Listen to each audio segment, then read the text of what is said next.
Hi everyone, welcome back to another tutorial by Little Cookie Co. I'm Stephanie and I'm going to show you guys how to make the famous red truck Christmas cookie.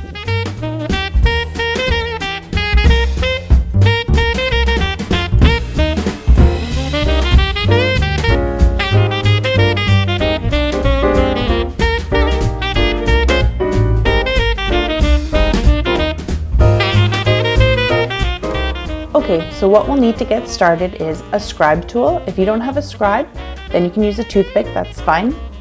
A paintbrush. This paintbrush is specifically only used for my cookies, nothing else. A pair of scissors, a nice sharp pair would be great. A tall cup or a tall glass, your cookie, and this is the cutter that I use. And of course, a few tipless bags. Okay, let's get started with our icing. So here are the colors that we're going to be using today. I've got red, green, black, gray, and white. So you'll notice that I've got 2 bags of red, so I have one outline and one flood consistency.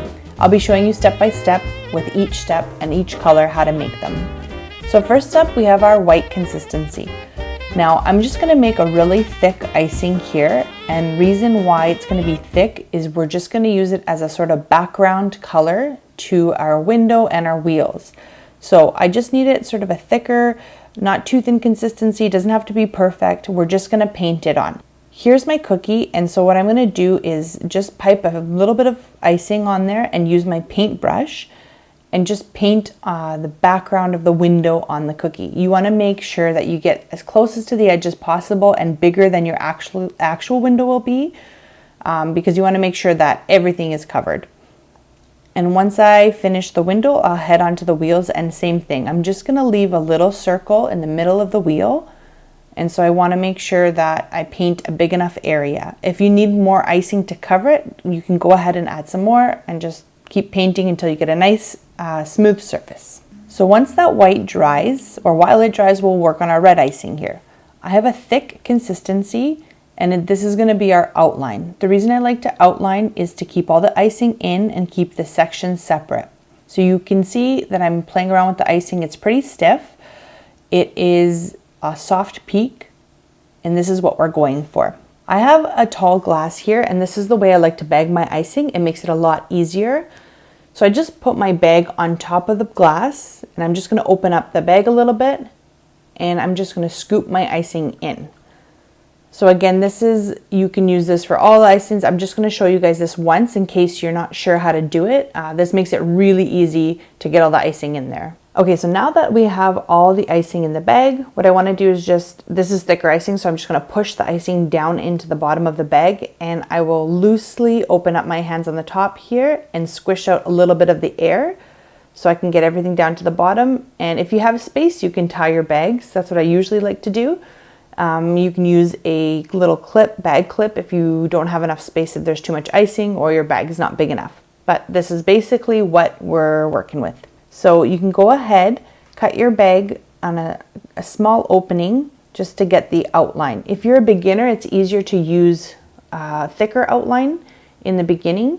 So you can cut your bag, and if it's too thin for you to work with or it's not coming out smooth, you can make a bigger hole. So what I'm going to do is outline the sections that we want for the truck. I want my truck to look like it has a door, a front, and a back. So this outline is going to help us distinguish those sections. So what I'm just doing is just outlining the middle here. I'm trying to line up the back of the truck, and I'm just going to follow the edge of the cookie. If you're a beginner cookier or you're sort of new to cookies, it's easier if you don't try to get so close to the edge of the cookie, because it is hard to sometimes line up the line right to the edge of your cookie. So you can work a little bit inwards from the edge of the cookie. It doesn't have to be perfect. You don't have to be right up to the edge like I am. So just do what's easiest for you, and don't worry about your outline being perfect, because your flood will cover it. This is just a guide for us to make sure that the icing stays on our cookie, doesn't leak off the sides or go into the different sections. What I like to do is outline, let it dry for a few minutes. If you're working on a few cookies, you can outline all the cookies first and then go back to the first one. That makes it a lot easier. You're not wasting time waiting in between steps. And then once it's dry, then I'll flood. The reason I like it to be dry is because it holds a flood in. If it's wet still, sometimes it sort of goes into the flood and it doesn't quite keep it where it needs to be.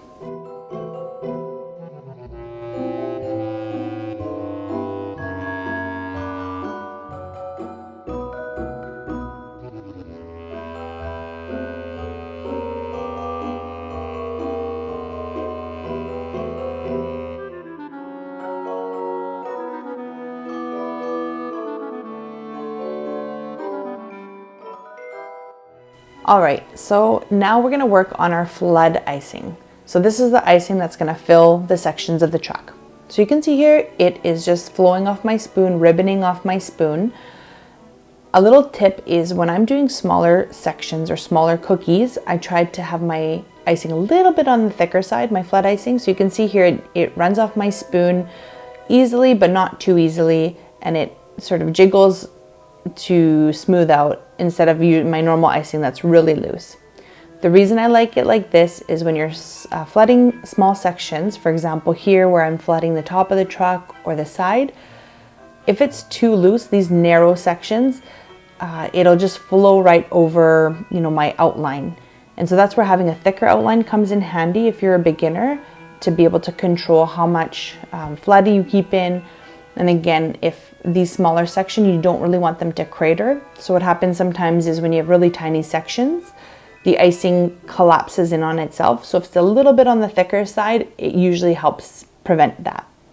So what I'm just doing here is going around my edges where my outline is. And then once I finish the outline, I'll work in the middle. The outline or the edges, I want to make sure I'm not going over the outline. Right up to the outline, but not over, because I want those sections to stay separate.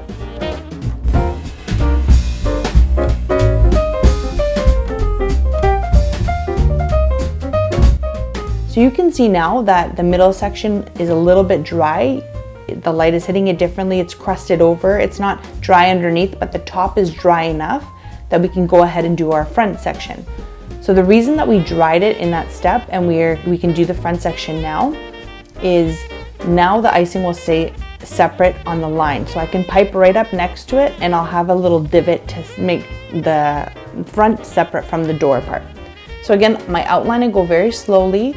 I cut a small hole in my bag because I want to control the amount of icing that I'm putting in here. If it's too big, it's really hard to control how much icing is coming out of my bag. And again, you can go in your scribe and spread out the icing, get it into all those little corners that you couldn't get with your piping bag. So now the front section is done, we can head and do the back section. Since the door is dry and I did it first, I can go ahead and do this section as well because it's not touching any other sections that are wet right now. So once again, I'm just slowly putting a little bit of pressure on and I'm doing the edges very slowly, taking my time, and then I'll work my way inside. And once we're done, we'll let this dry.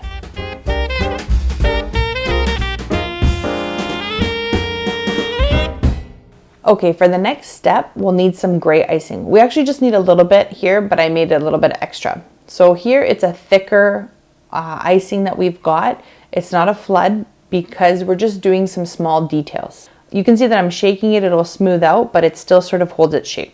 So what we're going to use the gray icing for is the bumper in the front, the back, and a small door handle. So another thing that I like to do when I have small sections like this is leave my icing a little bit thicker than usual. Normally I would outline this and flood it, but I don't really want to make two consistencies just for a couple tiny spots.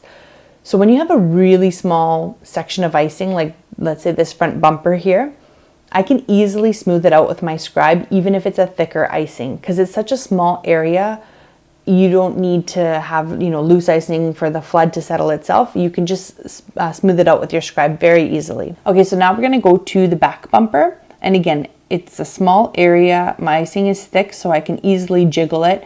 It's thick enough that I can put a little outline and fill it in, and it's not going to be running off the side of my cookie. And when I go into flood the middle here, I'm not waiting for my outline to dry. I'm going right in to flood it. I can just wiggle my bag a little bit and it sort of smooths out the icing.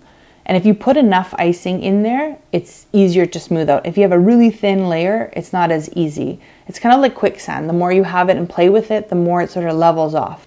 And then once we're done with the bumper, we're going to go ahead and put the handle on. And just a little side note, when you do these small sections, it's best to do them when the icing is not fully dry underneath. So the red part is not fully dry. It's dry enough for me to pipe the next layer, but it's not necessarily dry underneath, and this keeps your small sections from cratering.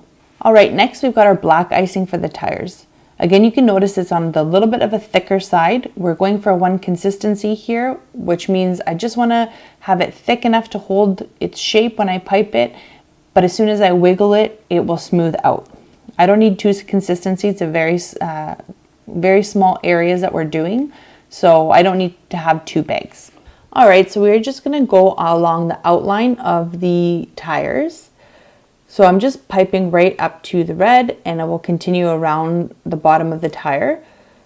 And then I'll make a circle on the inside, and then we'll fill it. I'm not gonna let my outline dry, because we have one consistency. I don't need to let it dry. This consistency is thick enough to hold its shape. I don't have to worry about it falling over the edge of the cookie or whatnot. So you can see I'm just filling in and just wiggling my bag, and this is smoothing the icing out as I'm piping it. It sort of pre-smooths it out before I go in with my scribe. It's a little, you can see it's on the thick side. I purposely did that so I don't have any craters in it. And then I'll go in with my scribe and keep jiggling and wiggling until I can get it as smooth as I can. I'll do the same thing for the back tire as well. And then we can move on to the next section.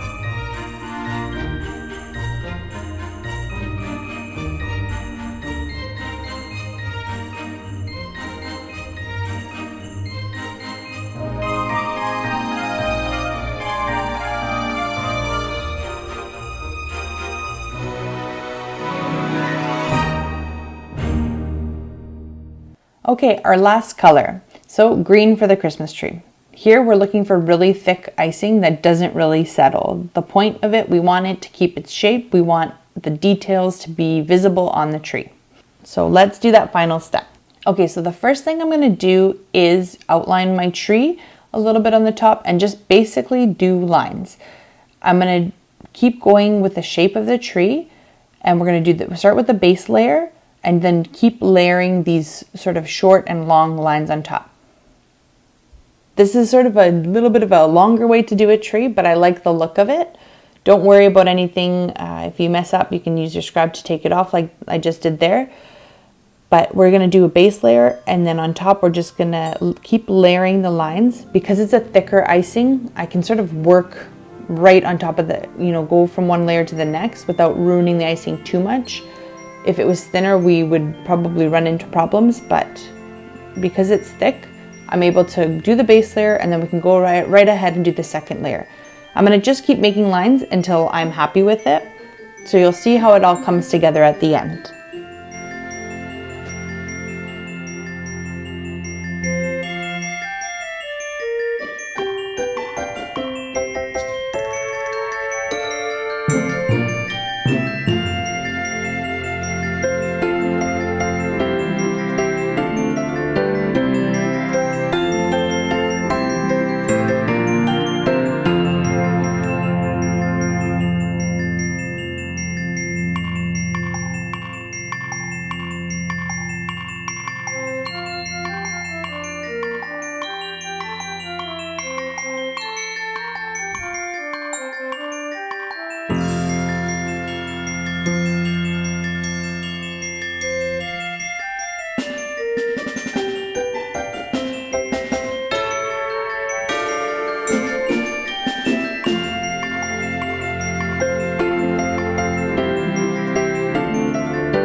So here you can see that the Christmas tree has taken shape, and I just keep going until I'm happy with it. If I want to add a few more branches, you can, but you can see there's layers. I can't see my cookie underneath, so I'm pretty happy with it. There's one more detail that we forgot to do that now that my tires are dry, I can go ahead and do. And those are our, I guess, hubcaps? No, they're not called hubcaps. What are they? Wheel covers? I'm not sure. So let's go and do those now.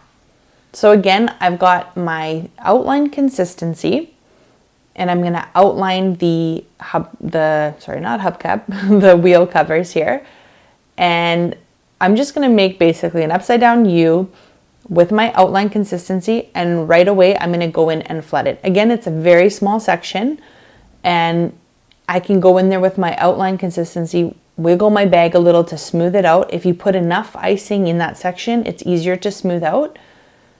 And I don't need a flood because it's such a small section. Instead of switching piping bags and so on, I could just go and do it like that. Saves a little bit of time, and I make sure that, this icing won't crater later. So that's the reason why I'm using one consistency versus two. You can, let the outline dry and fill it with your flood if you'd like to. If your cookie's a little bit bigger, you're a cookie cutter or whatnot, or you just want to do it that way, that's no problem. But you can do it both ways. This way I'm just, I'm already there with the bag. It's such a small little line. I just figured I might as well fill it in. So we'll do the same for the back one as we did for the front. And then you're basically done your cookie.